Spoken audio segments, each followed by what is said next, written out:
Good morning, good afternoon, good evening, everybody. Welcome to this episode of the Note Closer Show. Scott Carson, your host here today. Always excited to be here today. And we've got our good buddy Keaton Munster joining us from Quest Trust Company this morning, live here in Austin, Texas. Hey, guys. Hey, good morning, Keaton. How's it going, bud? Morning, Scott. I'm pretty good. How about yourself? I can't complain. Cannot complain. It's another first Monday of the month, so we got Money Mondays. Yes, sir. Yes, sir. I'm excited about today. I'm excited about the topic we're going to discuss. It's also, too, the first day of the second half of the year. You know what I mean?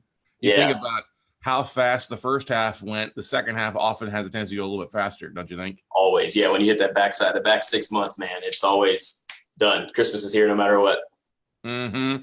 That is definitely the truth. And so many people, we've talked to so many people who reach out to us, and I know that they reach out to you guys as well for the retirement, for their IRA accounts, to start putting stuff in, investing things, right? Get their money working for them. And today's topic is something that you've put together. You want to talk a little bit about how you kind of came up with this before we dive into the top 10 tips we're going to discuss today? Yeah, absolutely. So basically, just looking through, research, not necessarily just for everybody in general. I was looking at, being a younger guy, just looking at, what you need to look at as for lack of a better term, millennial, to think about your retirement. Everybody's out here, trying to live their best life, and they spend every dollar they make, but they don't think about what, repercussions that's going to have down the road, right? You always want to have a good time. You want to make sure everything's covered for you, your children, your spouse. Even if you don't have them, you're going to want to look into that. So when I was researching it, I was just looking to see, what are the best things you need to want to keep in mind to make sure that your portfolio is good, that you're safe, what things you need to, whether you're an aggressive investor, or a more of a moderate, I kind of want to mess around a little bit here and there. I don't want to, lose too much money. So I kind of just basically compiled the top 10 things that, most of the experts have said from all the research, and put them together in, a top 10 list, really. Top 10. So we've got Keaton's top 10 tips. Yes, sir. All right. So we almost need like a late night countdown thing there for you, right? Right. Yeah, I need a countdown to hit them all the way down to number one. So we can either go just a straight 1 through 10, or I can start.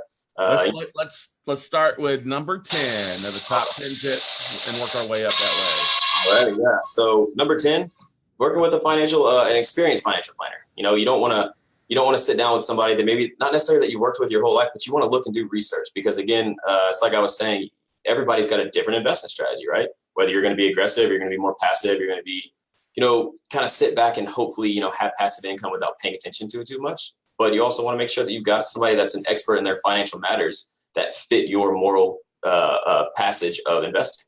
So I highly believe in that.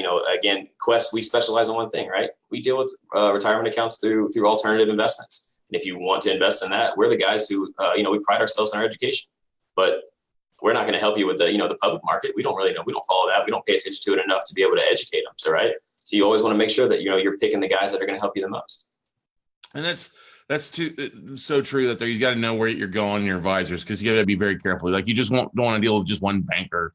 Right. Or just one financial advisor who doesn't meet the same type of goals that you have. Because as a ex-financial advisor, you're trained one way as a banker to push products or to push other things. And this is really key out there for everybody, is that, hey, your financial advisor has to have some experience in dealing with people who are in a spot where you want to be.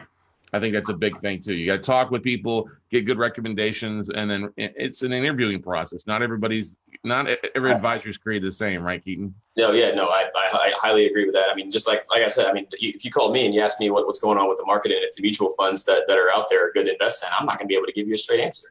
But if you ask me how you can get a solid return of tax-free money through real estate investments, I can sit down and talk to you for a few hours. Mm-hmm. Right. Yeah, exactly. And then it's all about structuring, like we had Rebecca Miller on last month talking about the different employer plans and figuring out, okay, where are you at? What do you want to do? How much you want to put away, and kind of go that route as well too for you, right? Absolutely. Yeah, she's I'm sure that was a great podcast. She is top knowledge when it comes to those specialty plans. Yeah, it was awesome out there. So all right, so that was number 10, is making sure you put somebody good on your team to help you out with it. Let's talk about number 9. Number 9. Yeah. So this one is it's not maybe not for everybody, but for anybody that's married, your spouse. You want to consider your spouse, because you're a team, right? whether you file everything together or you do all your expenses together, vice versa, whatever it is, you want to make sure that they're either on the same page as you or they're saving for retirement as well. Because if they're not, that's something that you need to make sure that you're budgeting for. If they're not working and you're the, the sole source of income, or if they're going to, retire before you will, vice versa, whatever is involved with, your partner in life, it's a partnership, right? So you want to make sure that you consider what they're looking into and their future for their savings and match it with yours. Because again, if you don't have, an understanding of what's going to be going on in their mind for that future, you want to consider to be able to take advantage of the opportunity to grow it even bigger so you can supplement the income for the both of you when you retire. So obviously retirement's the best time, right? Everybody's trying to have a good time, but if your spouse can't be there with you, you got to make sure that everything's taken care of. Yeah, that's the most important thing, is setting goals and working towards a common goal for the most part, whether they are working or not working, and figuring out and being on the same plan, whether it's because I think finances is one of the biggest causes of strife. It's also one of the biggest causes of fights and divorces. Right. So you've got to really kind of sit down and figure that out and put some good spending habits or good saving habits in place. And it's hard if you've got a goal and one person is not working towards the goal. Exactly. No, I completely agree. Yeah. So it's always big. I mean, and then again, even if you're not, there is no spouse, there's no partner at this time for anybody, at my age, younger, and you haven't, sat down with that, it's still something that you need to have as like an anecdote on your financial plan, because if and when that does happen, you're going to have to reassess your financial budget for the future, because now you have another individual that you're not necessarily responsible for, but somebody that could affect your plan and your savings. Mm-hmm. That's definitely the truth. What's the number 8 goal? Number 8 is reassessing your expenses and making changes where possible. So again, same thing, just like with a spouse, but this is actually going to go through your entire lifestyle. You've got, your normal income, your normal financial responsibilities that you're dealing with on a daily basis, but those things change. Whether, your life's getting more complicated, more responsibilities at the work, at the job, new opportunities, different things like that. There are expenses that pop up out of nowhere, and you have to treat those as a daily routine, right? So every day, everybody's got to, checking their bank accounts. They know how much money they have. You've got bills to pay throughout the month. That's a normal daily routine. But reassessing your expenses maybe one quarter, every 6 months, or, once a quarter, or depending on how quick your lifestyle is or the changes of it, it's always good to reassess it with your financial planner, your CPA. If you're following your own books, make sure that you're checking them out and everything matches up. Because, let's just use 2008, 2009 as an example. When that happened, there's a lot of people that were maybe even an upper middle class that lost everything and didn't have anything planned for, because they weren't reassessing the opportunity or the possibility of opportunity or failure. Yeah, and you can't always think everything's gonna be rosy. That's the biggest thing. Most people think, well, hey, I'll make it up in the next sale, or I'll make it up next month, or I'll make this up at the end of the year. The market cannot keep going like this, and your business is always going to have ups and downs with things. So you got to take that in mind. And really, you said trim your expenses. Right. We all have to reassess things. That's one thing that Steph is so great about what we do here is, okay, what's coming in, what's going out, what are these charges monthly? Are we using a product? Are we using this stuff? Right. And trying to cut expenses best you can. Yeah, there's even the things, the business expenses are huge too. But even in your personal expenses, like people pay off mortgages over time, right? When that's paid off, or you have a car that's paid off, or you have some other loans or anything else that is a normal monthly expense. When that goes away, well, what happens to that, a couple $1,000s in expenses that you had? Are you going to reassess it and put it back into savings? Or are you going to put it towards something else? That's a bucket of money that comes in your pocket, and you're like, well, now what to do with it? I got some extra cash to invest, or some extra cash for my business, or for my, month in Italy, I'm going to take a trip with my spouse down the road. Yep. That's a big one. It's a big one. All right. What's number 7? Reassessing your portfolio. It's definitely different than your expenses, because your portfolio is what you're obviously looking at when it's your retirement account. Are you invested in the market? Are you invested in alternative assets like real estate? Are you aggressive right now as a young person? Are you going to slow down and become more passive and make sure that you're secure? Sitting down with your financial advisor. This goes back to the tip number 10. Make sure that you pick one that's going to help better benefit your moral ground of investing. So you can sit back with them and say, all right, you know what? I had fun in the market. We made some good money, but I think real estate is where I want to go. Or I think, there's some private startups that I want to invest in. How do we get in that? So being able to have somebody that's willing to step back, reevaluate your portfolio to pick, what eggs you want to put in what basket, because diversification is key. That's true. Diversification is key in a variety of reasons. Because let's face it, if you've got this goes back to number 10 and having somebody be able to evaluate what you've got, whether it's in the market, like you said, or it's all in Bitcoin. Right. Those guys. Yeah, those guys. I think I've seen a couple posts where one guy, I made $15 million in Bitcoin. I lost it all as well. People taking out lines of credit off their house to put it into Bitcoin. That's the thing is you have to be very careful in what you're doing. And this is also one of the things too, leveraging your risk. We talk about this a lot, but instead of paying off your house, maybe you keep making the payments and take that lump sum that you're going to pay off your house and put that in the market and make 10, 12% return versus trying to pay off something that's going to save you 3 to 4%. So evaluating your portfolio is an important thing. And we all know your evaluations are going to change, whether you're 30 or 45 or 60. It's going to be different each time you look at it. Exactly. Things pop up. Kids come in the picture. You get married, jobs change, you leave your job for start a new business. All those things are huge factors that I personally believe that a lot of people don't think about until it slaps them in the face and they have to hurry up and scramble everything together. So, the thing too is keep in mind as you're evaluating portfolio, you always got to put a cushion that so many people are living hand to mouth out there, paycheck to paycheck. They're not putting anything away. And that's a sad thing. You got to reevaluate what your expenses are. Like you said before, reevaluate where you're at. So you do have that 6-month cushion for bills in case something happens or you do get sick, right? Right. No, 100% agree with that. Yes, sir. Cool. And so what's that bring us to? Number 6 now? Is that correct? I think, number six. Yes. And number 6 is going to be including your retirement savings as a budget expense. It's just as easy as that. I mean, if you put it in as a normal expense, like we were saying before, you've got rent or mortgage to pay, you got your phone bill, your car insurance, your, home insurance, whatever that is. Those are normal expenses that everybody has on their list that they're paying on a monthly basis. But if you include your retirement savings as a budgeted expense, and it's going to look like just, you already know that you're going to spend X amount of dollars in expenses that month, right? If you just add a couple, 100 or 1,000, whatever you're able to budget into your retirement savings, you put that inside of your budget expense, then you're going to know it's all right. Well, I'm not even going to touch that money anyways. You already know that that's going to go into a savings account or into a retirement account or whatever it is, because you've already budgeted for that to come out of your paycheck or whatever it is for that month. Yeah. Just figuring it as another expense and setting up an ACH of some sort or automatic, deposit to make sure that it comes the whole point of paying yourself first for the most part. And that's how I have it set up, just as an automatic debit on the 1st and the 15th. Whenever the paychecks are hitting the account, I have a specific amount that goes into another savings account that I don't even touch outside of the savings account that I might pull money from for vacation. And that just sits there. If I want to get money from that, it's almost to the point where I have to go to the bank to ask for them to give it to me because I know that I'm going to need that. That's a rainy day fund. My truck breaks down or I got to move or something. I need something to take care of. I've got this budget expense for retirement savings and it doesn't come from my daily expenses and my normal lifestyle. Exactly. Awesome. Good stuff. What's the next number? Number 5, we're at the middle now. We're considering potential expenses in your financial plan. Again, same thing that we've kind of been touching on, but if you're planning for retirement, you can't make the mistake of not considering things like long-term healthcare. Let's see, income taxes, medical expenses. As we get older, our body starts to break, right?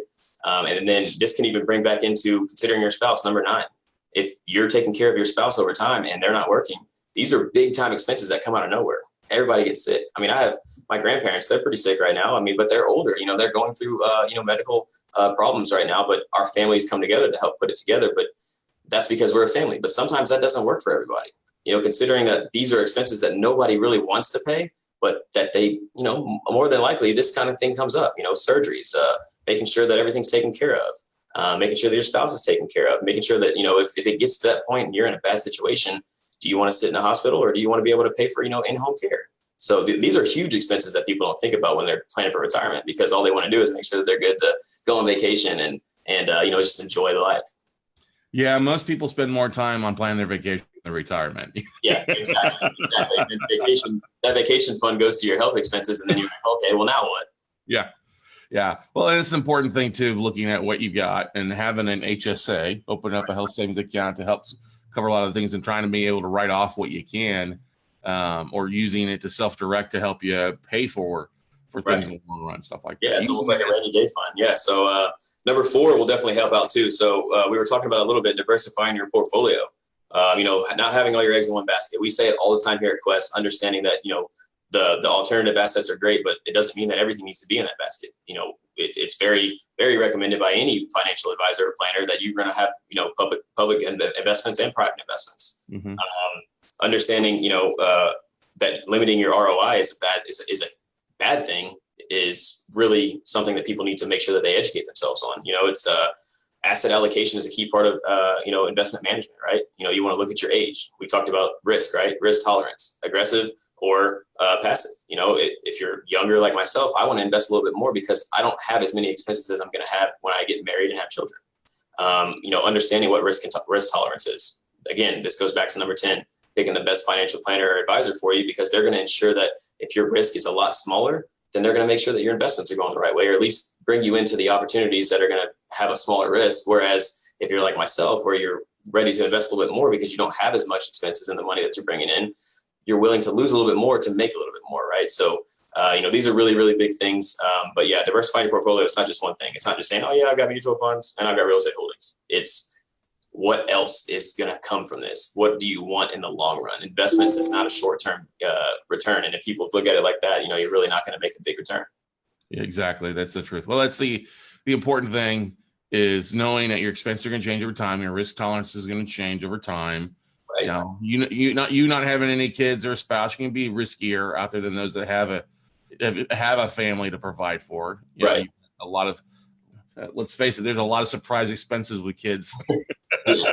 I know for a fact that I'm pretty sure that my parents probably had an entire medical budget named Keaton's broken bones and surgeries.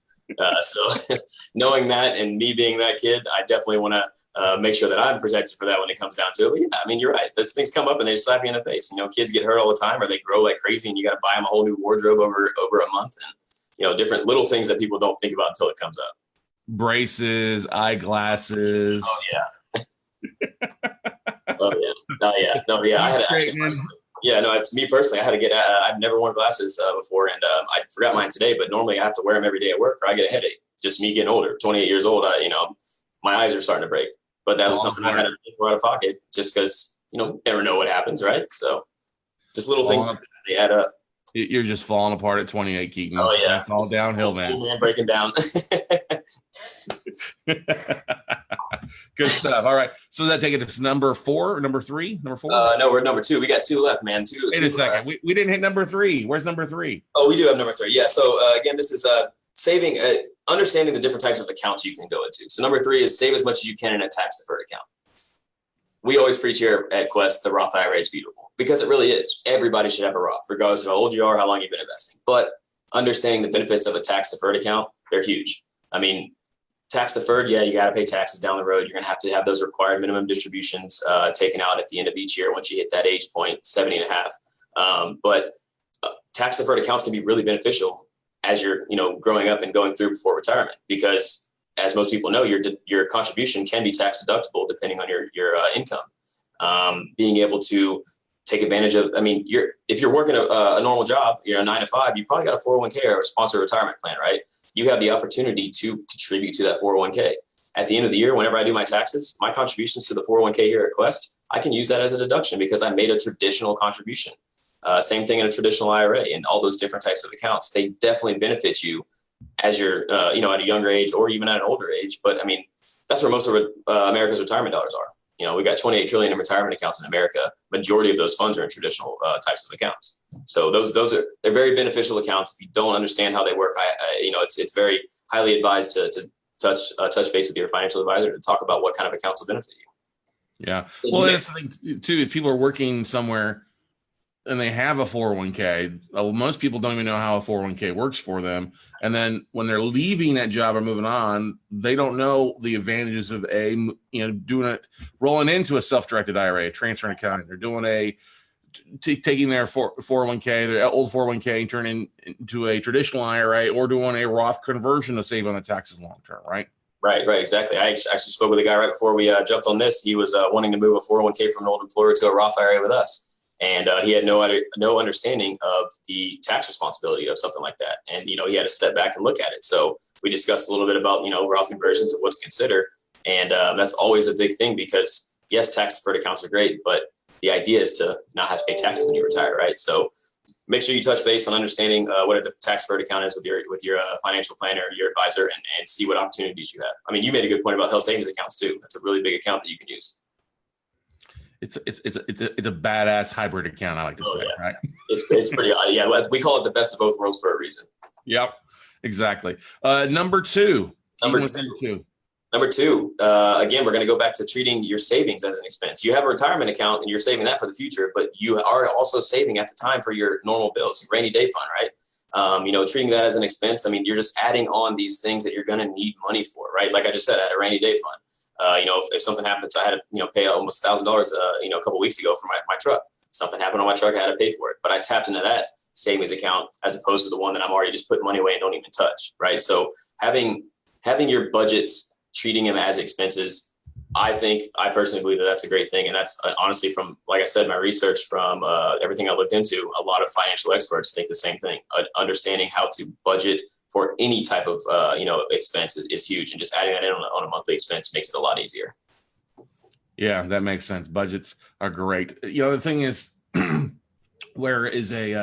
I like the pocket aspect of things. Dave Ramsey's good about, talking about putting things in buckets. You have a bucket for this, a bucket for that.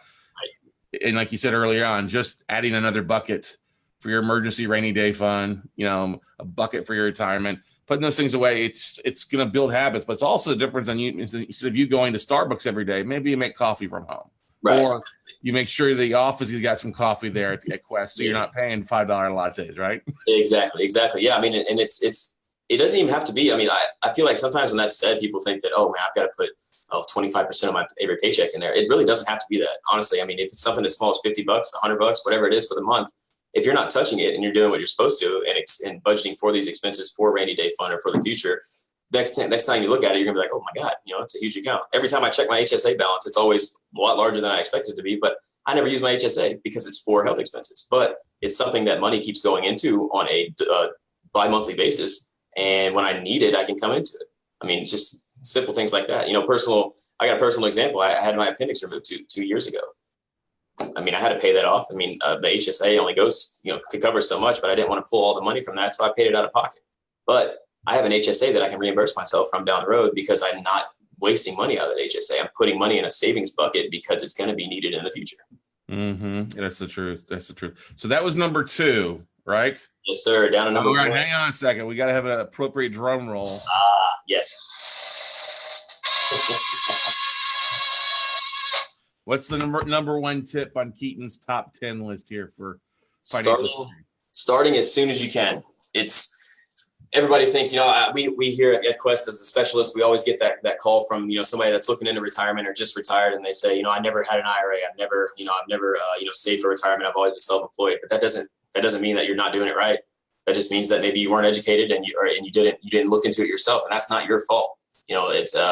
Starting as soon as you can is the best thing to do, whether you're my age or you're coming into retirement or you're even, in retirement and you're looking to figure out another way of savings. Right. So, people nowadays, I mean, they're going back to work after retirement because they didn't save any money, right? And the new bill that may become law eventually, they're changing ages on required minimum distributions for a reason, because people are going back to work a lot later because they either have to or they don't have any savings, so they've got to have some source of income, right? So, I mean, even if you're looking at putting $200 away for 40 years at 5% interest, think about the compound interest on that. And that's just going from, my age. But even then, you can be a little bit more aggressive at an older age if you haven't started saving for retirement, because interest is a big thing, whether you're earning interest on your alternative investments as a lender, or, investments through cash flow and real estate, or you're investing into, the stock market. Understanding how to completely take advantage of the opportunities that are at hand are huge. So, I mean, starting now, starting later, no, it doesn't matter what your age is or where you're at. You need to get started as soon as possible for your retirement savings. Mm-hmm.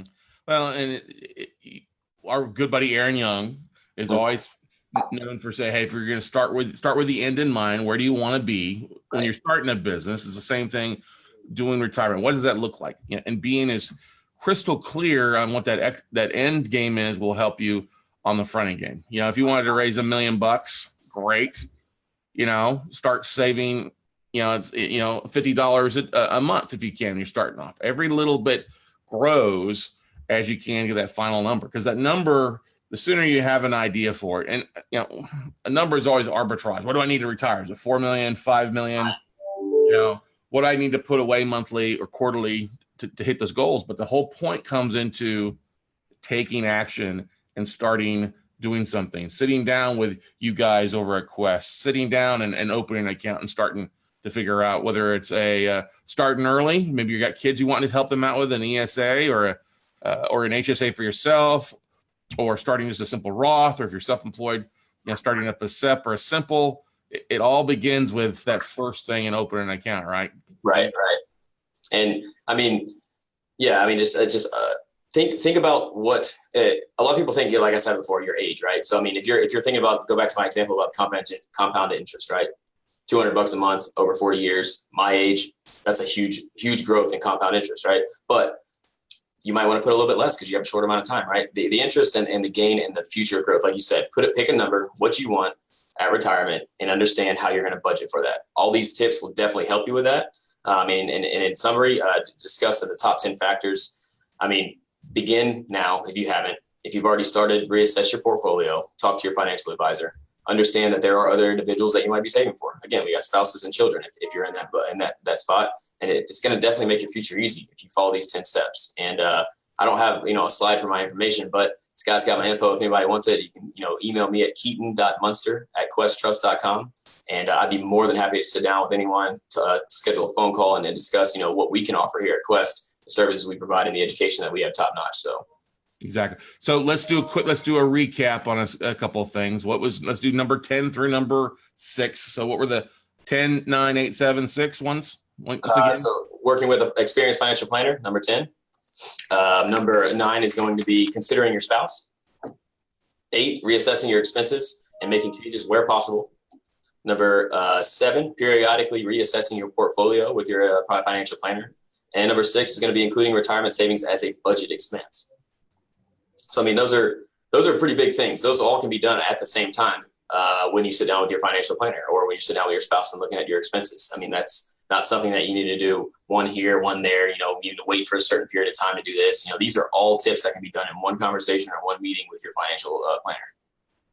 Yeah, exactly. That's true. So, and then what's the top 5? Once again, top 5. Slow it down a little bit, though. Slow it down a little bit for recap for our listeners out there. So number 5 again. Number 5, considering all your potential expenses in your financial plan in your future.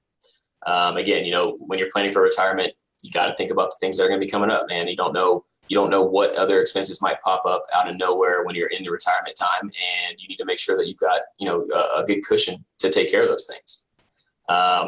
Number 4, diversifying your portfolio. Again, you're going to be looking at your age. How aggressive do you want to be in investing? Your risk tolerance. How much are you looking to risk here and there in your investments? Whether you need to have assets grow or produce income immediately or over time. Just assessing your asset allocation is a really big thing. That's one term that I'd say bring to the table in the conversation. Asset allocation. Where am I at? What am I looking for? And how do I get to where I need to be? Mm-hmm. Number 3, tax deferred accounts, traditional IRAs. This is one of my favorite things to say. Think about if you're working a 9-to-5 job and you've got a retirement plan. That's free money, man. If you have a 401k, a 403b, TSP, whatever that plan is, that is free money that the company is giving you. And if you're not taking advantage of it, you need to reassess your retirement savings, because again, free money. Why? Everybody wants free money, right? And if you're putting money in there matching, that's as a tax deferred account, and they have huge benefits. Mm-hmm. What's the top 3 then? Top 3, we're gonna. That was number 3. Number 2 and number 1. So number 2, we're gonna treat your savings as an expense. Again, same thing, kind of similar to the end, but savings and retirement, 2 different savings accounts, right? You got a retirement savings bucket, a savings account bucket for rainy day funds, right? Understanding that just making it a normal monthly thing you got to deal with makes it a lot easier for you. And then number 1, starting as soon as you can. Again, if you don't have an account, you don't have a retirement savings plan, you don't have an idea of what your planning, your retirement map is going to be, start now. You're never too old to do it. Everybody can get it done. You just have to talk to the right people, find the best financial planner that's on your moral path of investing, and understanding what your risk tolerance is and how you can get to that set number that we discussed as quick as possible and as safe as possible. Mm-hmm. Those are all really great 10 tips out there and things that people need to consider when they're thinking about that. You guys have the Quest Expo coming up, which are going to cover some of these topics, correct, Keaton?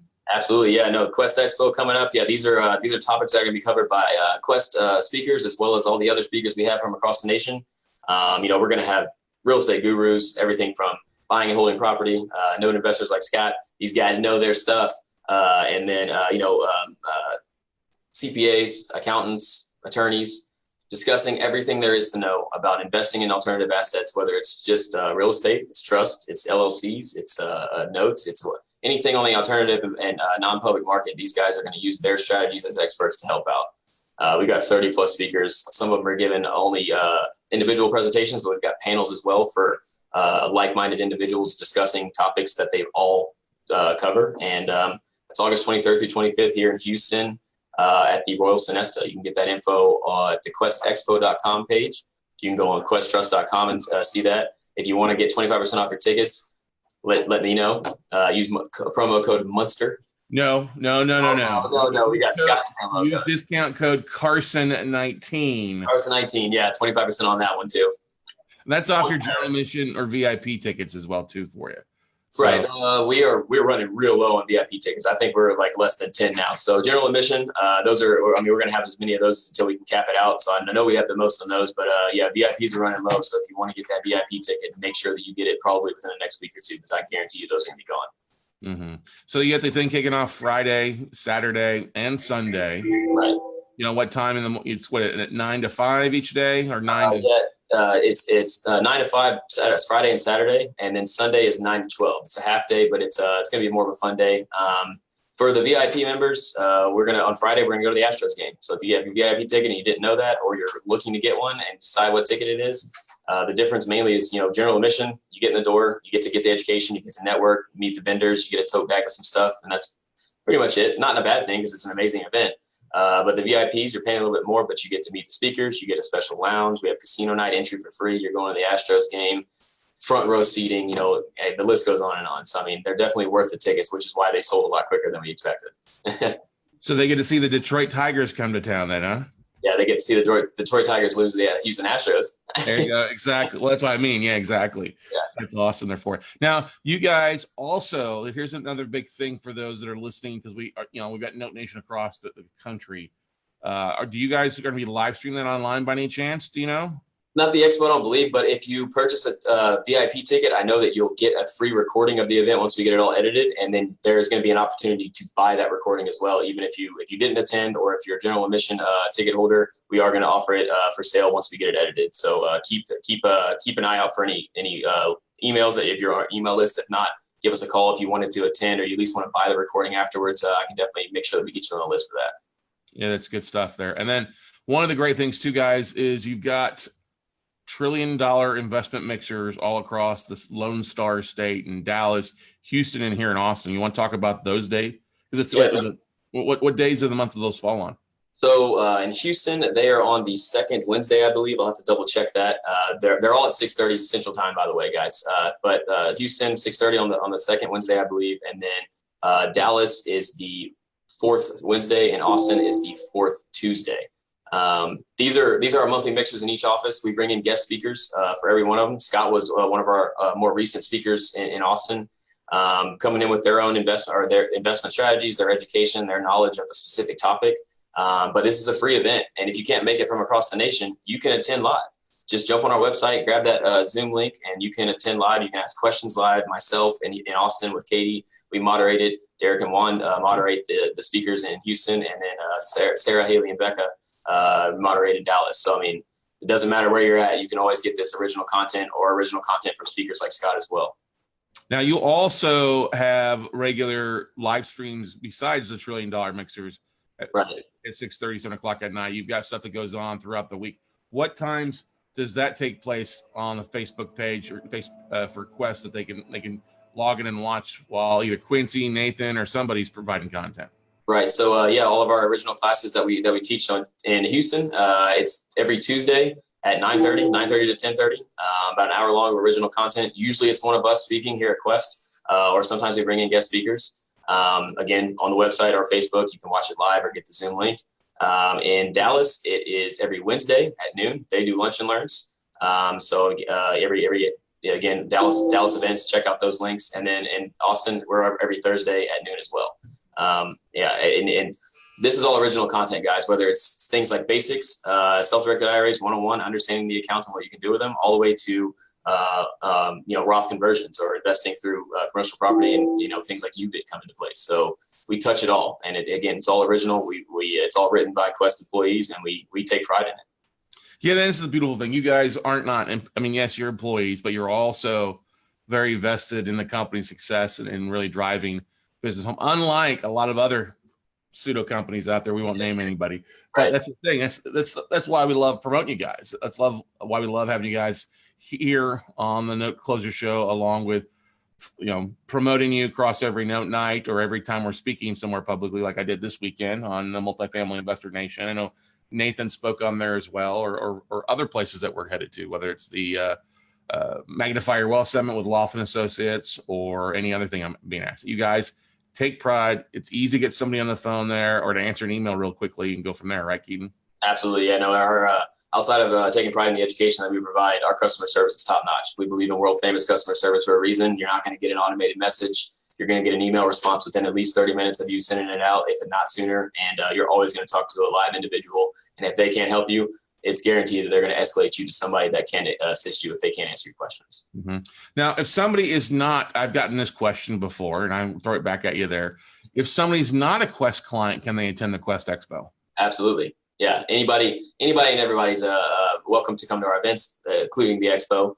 You don't have to be a client to attend the live events in Houston, Dallas, and Austin, or the monthly mixers. Again, like I said, those links are online. Anybody can literally go to our website or to our Facebook and watch it live. And I think that's pretty cool because I've talked to individuals across the nation at the different events we've gone to. And when I've told them that, I'll get a quick email saying, hey, I registered for the event. I'm going to check it out. It's just being able to reach everybody and give them the opportunity to decide how they want to save for retirement is huge. And I know that you're really big about, reaching your podcast and your internet presence is huge. And I think that's great because you're reaching people that have no idea about note investing, and you're giving them the opportunity to change their lives almost. Well, and you guys are starting something too over there too, aren't you, Keaton? Yeah, no, we keep an eye out for the upcoming. We've got a few things that we're going to be doing. I'm going to start this little short series. It's going to be called Fireside Chats with Kiwi and Questy. My nickname here at Quest is Kiwi. So myself and Questy are going to sit down and we're going to release some episodes, 5 to 6 minute episodes on YouTube about things like this. We just cover the top 10 tips. I've got about 8 episodes written out, so we're going to be doing that. So keep an eye out for that. I know that Nate and Juan are looking to set up a short podcast, for short little episodes about different things. So we're trying to reach out and change our online presence as well as just having our normal classes, but, giving you the opportunity to watch these things if you don't have time to jump in live. Stepping it up, learning from the best, right? Well, but aren't you guys taking your video? Are you taking your live streams and throwing it on YouTube right now for everybody, or no? Right, yeah, we're revamping that as well. I know Ingrid's been working with that, making sure that our YouTube is cleaned up for all of our live streams. Because right now, if you missed the class, you can always go to our Facebook page and hit the video link, and then you can see all the ones that we've done. But we're making it a lot easier for you to be able to go directly to our YouTube page. You can subscribe to that page, or also just go through. I mean, these are pre-recorded classes that we teach live, but also they're just good videos to have. I know that I send those links out a lot to anybody that's new or trying to figure out something, new strategy. They're all there, man. They're on the website under our education tab, or if you go to Quest Trust Company on YouTube, you can find our profile. That's the truth. Now, question for you here. Yes, Big sir. question. Okay. Big question here for you. Out of your top 10 that you mentioned, what do you think you see people making the biggest mistakes and not focused on? Not reassessing their portfolio. They think that they're safe. They're getting solid returns, but I mean, your ROI is what you make it. If you're not assessing the different ups and downs in the market, or when it comes to real estate, the things that affect real estate. Simply one thing right now, we've got a solid seller's market right now. But what's going to happen in November?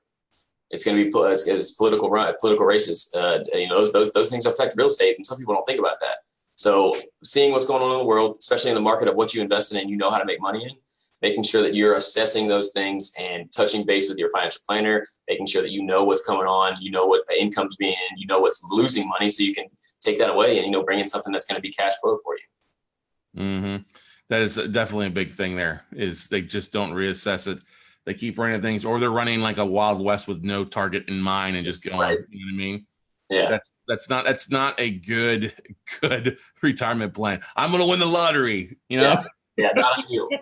Make sure, that's good. I hope you win the lottery, but I hope you have a backup plan just in case that doesn't happen. Well, it's funny. Like every morning I'll stop here. I've got a convenience store right by my office. You go in. If I don't have bananas for my workout, I'll go stop by, grab bananas there.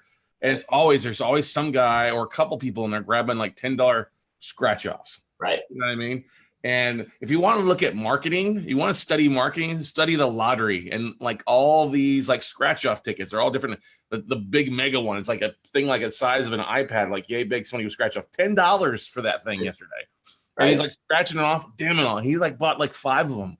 Right. And I'm like, what could you have done with $50? Yeah. I mean, if you're doing that on a daily basis, because you figure, what is it, $6,000 to is your annual contribution to a Roth IRA right now, correct? Right, 6,000, yes, sir.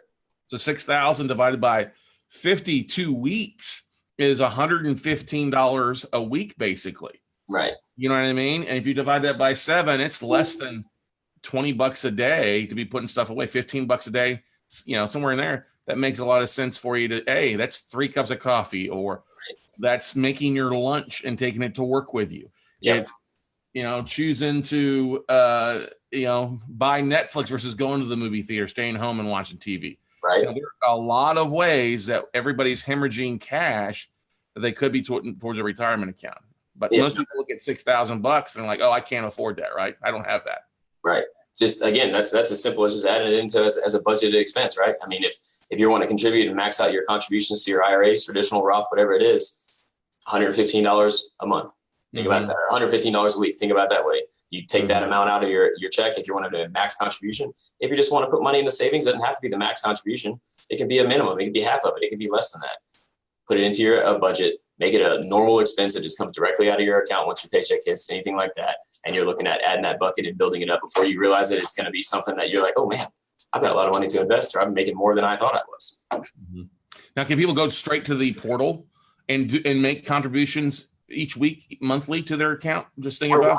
We're working on that. We almost got it set. It is because it is in place. We also are just for anybody that is a client or looking into it. We're setting up on the client portal to be able to make investments directly through your client portal, uploading your documents, going directly to our transactions team. I know that it's still being scoped out and they're working out kinks here and there. But JT and Nate are definitely putting forth with getting that stuff ready to roll. So you guys keep an eye out if you're clients. We are making some big changes for the online portal. If you're not, and you have any questions about it, definitely call on myself or any of our IRA specialists, and we'll be able to walk you through it and teach you how it's done. Yeah, it's important. It's a really cool thing because it works out really well, especially if you're making payments or paying rent on an investment deal. You can have your clients or other people, if you're letting money out, you can have the people that borrow the money go and make their monthly payments to you. They can do it directly online. It goes directly in our accounts receivable department. They process it accordingly. Yeah. That's you guys are advanced than anybody else out there, right?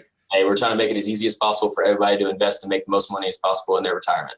Yeah, and using technology is an effective way to do it. I mean, we were able to make we were middle of the Atlantic. Instead, we actually made some payments online straight from the portal, straight into everything, not having to run into a bank to send a wire.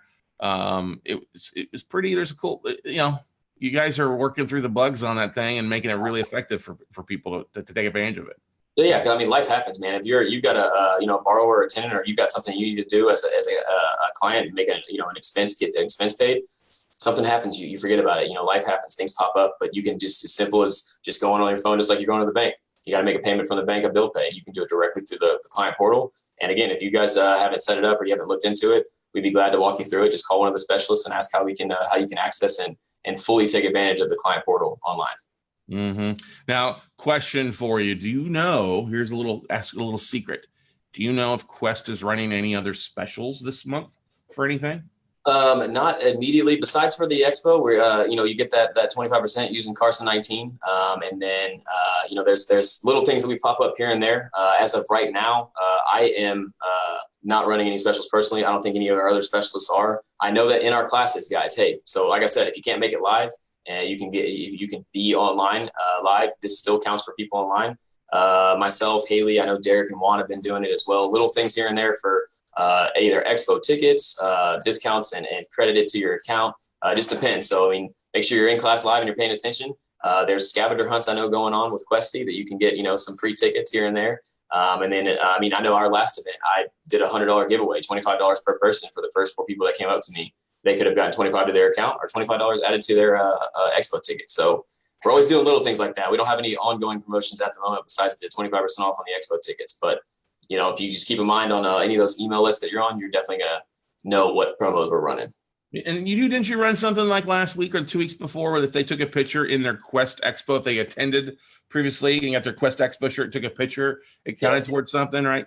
I totally forgot about that. Yeah. So if you take a picture with your, Scott did it too, because I posted a video and I know that you immediately commented on it. It was a live video, but yeah, if you post a picture, a selfie with your Quest Expo ticket for our t-shirt from last year, you get a discount on your tickets for the Expo if you haven't gotten it already. So anybody out there listening, if you were at the Expo last year, find that Quest Expo shirt wherever you put it on, post a selfie or a video with the Expo, tag us at Quest so you can post it to our wall and tell us what you're most excited about the Expo. Yeah, you've got a good lineup of speakers again this year, like you did last year, and then the fact that you're breaking a little early on Sunday versus running till 6 p.m. on Sunday like last year is good stuff too for everybody. Right. Yeah, half day so everybody can at least try to make it home safe. You're not driving in the dark, and you can accommodate for travel. Well, that's the thing is you since it's in Houston, you've got 2 choices. You've got Bush and you got Hobby to fly into.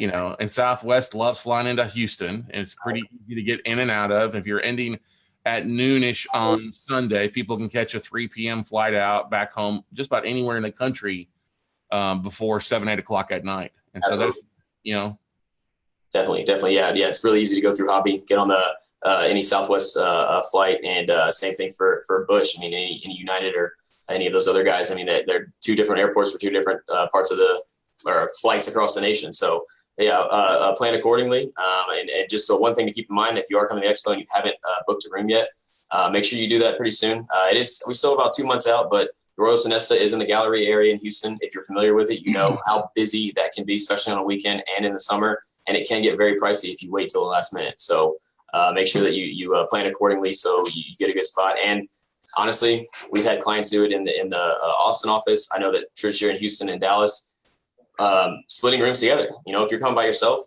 get with another investor friend or, a group of them. And, maybe you can find a better deal if you get a few rooms together. And carpooling, flying together, whether you're driving around in Texas, save money everywhere around. Everybody put it together and it's good. So make sure that you're talking to your friends and everybody that's coming with you to try to, best benefit the best way to get to the Expo and back.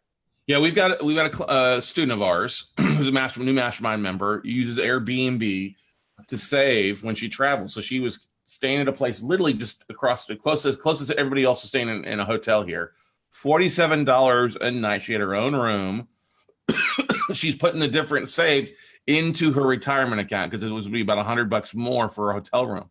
Right. So she's doing the smart things instead of renting a car. She's Ubering, and that's can be quite a bit cheaper. I think Steph and I, we've looked back and we haven't rented a car very often in the last 6 months when we travel because it's been cheaper to Uber everywhere and saving that money and put it into it. So it's, you guys, there's so many different ways to be socking money away and saving, that $6,000, guys, you can put it away. You can sock it away and knock it all out. Right. Oh yeah, absolutely. Yeah, no, those are 2 solid tips. Airbnbs, Ubers. I mean, traveling as much as we do, as much as you guys do, that you see the difference in it. I mean, an Uber ride that's $30 is a lot cheaper than spending $150 to $250 in a rental car. Just like $47 Airbnb. It doesn't matter where you're at or how close you are to the time frame of your event. You're still probably going to save a lot more money on Airbnb than you are a $250 a night room in a hotel. Mm-hmm, mm-hmm. But you guys do have a room block that's still available, correct? We did. I think I want to say it might be filled up. Don't quote me on it. I have to double check, but I think it might be filled up because a lot of people jumped on that immediately because, again, like I said, the prices out there in the gallery area, they can be pretty steep if you wait till the last minute. Right. Now, how many people are signed up already for the event? by any chance or not? 323 for sure general admission tickets. And then, like I said, we had about 150 VIPs and they're almost all gone. So we're looking at close to the 500 number then. Exactly. Yeah. We're trying to double what we had last year too. So we still have 2 months left. We're gonna knock it out, man. We're looking at anywhere from 800 to 1,000 people trying to come to this expo. Exactly. So once again, everybody, the Quest Expo is August 23rd, 24th, 25th.